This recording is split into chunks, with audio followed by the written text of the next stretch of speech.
Do you have any idea who this guy is?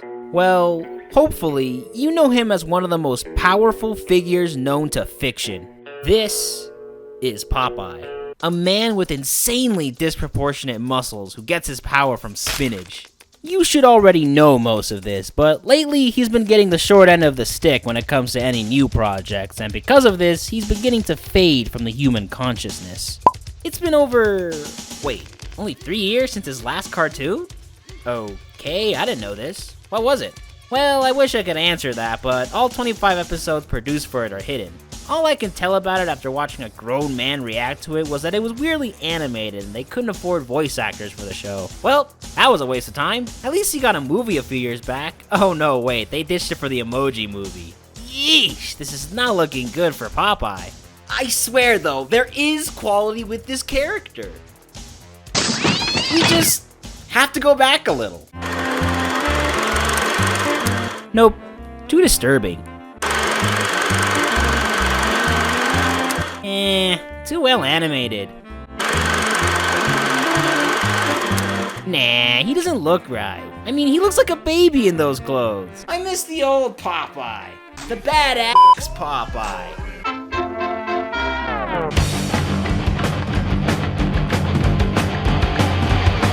I'm Popeye the Sailor Man. I'm Popeye the Sailor Man. Yeah, that's the one.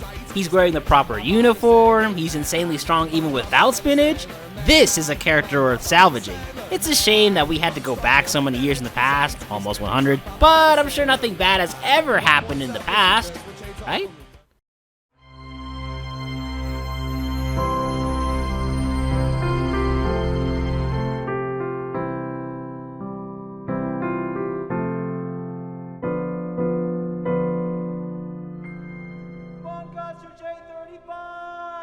After Popeye had introduced himself in comic strips, eventually taking over the title for the strip he was introduced in, he became popular enough to get his own animated show. Immediately, the showrunners for Popeye's cartoon series understood how to make an iconic character that was well-rounded and inspiring to the youth's generation, starting with the first episode titled Popeye the Sailor. Popeye begins his animated debut by singing about who he is on a ship while converting matter into whatever he pleases. Well, blow me down. This establishes the power system in the world of Popeye. All that matters is strength, and if you have it, reality will bend to your will. The ship makes it to its final destination, olive oil, and literally every sailor wants a piece of her, which is a bit questionable. Like, we're looking at the same thing, right? Now let's see how Popeye deals with this problem.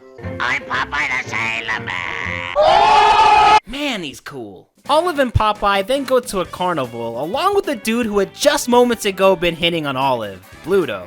Bluto's here to be the foil to Popeye, to make him look like the role model. Like how they enter the carnival in their own unique way. Bluto uses force rather than paying, and Popeye does the right thing by forcing Olive to pay. Why pay for something when you have a woman to do it? Even though you already have a job as a sailor? Thanks, Popeye? It's a shame Bluto doesn't get the message that he's the jobber, because Popeye proceeds to utterly dominate Bluto in all the carnival games, like the strongman game.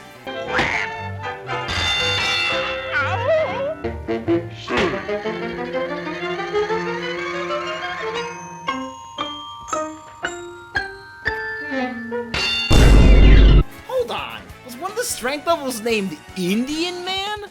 And the target hitting game. Okay, wait. Hey, Popeye. That's an animal, right? Nope. After getting humiliated for the last time by Popeye when he decides to dance along Betty Boop, Bluto ditches the stupid rivalry and straight up kidnaps Olive to marry him. Popeye gives chase, and man, I love the animation of this show. It looks like the animators had a ton of fun with the amount of little details that take place, like everyone constantly moving with their little dance. For what it's worth, people making cartoons back then weren't playing around. The animation is so smooth and every character and object feels alive. They definitely aren't as lazy as animators these days can get, with dead-eyed characters having little to no animation at all. Oh, you know you're when Popeye is no-selling your hits before he eats the spinach. Popeye eventually gets tired of having Bluto think he has an actual chance of winning, so he eats his spinach, then sends Pluto and his pathetic strength where it belongs, in the f***ing grave. And that's the gist of how a regular Popeye episode went back then. Though, I feel like there's still more to Popeye's character that we haven't seen yet. Let's check out the next episode titled, I Am What I Am. Like the previous episode, it opens with Popeye again singing, except this time adding in his iconic line, I am what I am, and that's all what I am. It is a little odd seeing how the inhumanly strong Popeye is forcing Olive to sail the boat in a literal storm. Popeye? Why did you do that? Also, who tied her to the fat man? They get on land, Popeye makes a house by simply punching trees in rapid succession and then leaves for duck soup. Right as he leaves, Olive and the fat man get ambushed by shape-shifting Native Americans? Uh-oh. On his way for ducks, Popeye runs into a Native American himself, and what a big nose they have. He even directly punches it just so that we can get the idea that they have really big noses. Ah, no, it's coming. Eventually, the enemies break in the house, and it's up to Popeye to stop the Indians! No, Native Americans from beating Olive up?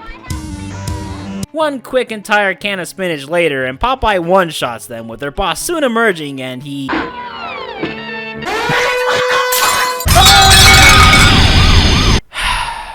Unfortunately, this was made in the 30s, where race was supreme. There were dozens of them, they were easy to make jokes out of, and the white man ruled all.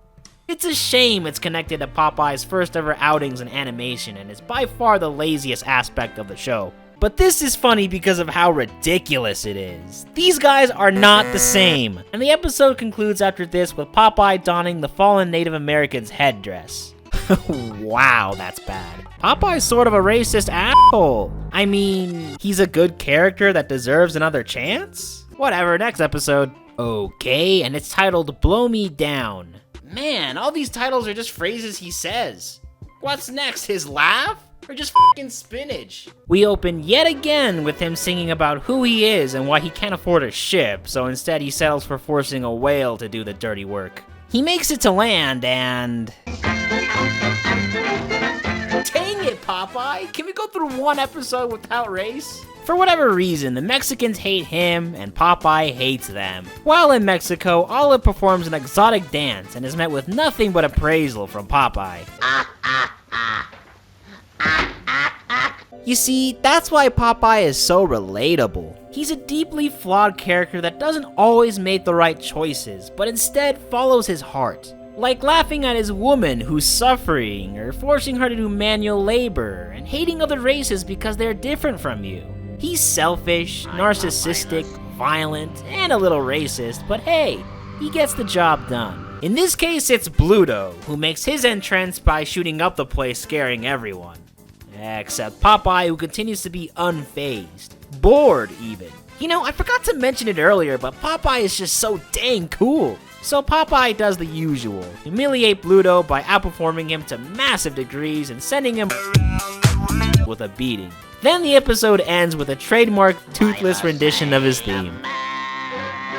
After this episode, Popeye's cartoons become a little more streamlined. Race hardly ever gets mentioned, and Popeye is a little less of a jerk, making it more justifiable seeing him get the win when the villains get their just desserts. Popeye is still equally cool later, but he's not perfect. Although, I think if Popeye were to come back in a new cartoon series, I would like to see it based off the first 3 episodes I showed here. Just make him a non-racist and he's perfect. He's the lovable jerk character who is somehow able to justify us liking him because he takes down someone who's more of a jerk than him. Popeye was hard back then, and I like that. He's interesting. He hardly ever showed any positive emotions, and when he did, it was after completely murdering Bluto. Or being racist, whichever you prefer. He never knew how the guy was gonna act around people. He was a loose cannon, literally, with the amount of power he had. These days, everyone interprets him with this huge, goofy smile. Being a nice guy. He's gotten soft. The old Popeye made sure to smile after Olive completely embarrassed herself. That was cool. That's the Popeye I know and love, and would look forward to seeing how he would be handled nowadays. All I ask is that you don't make it an adult cartoon. I wouldn't want Popeye to be a Family Guy clone.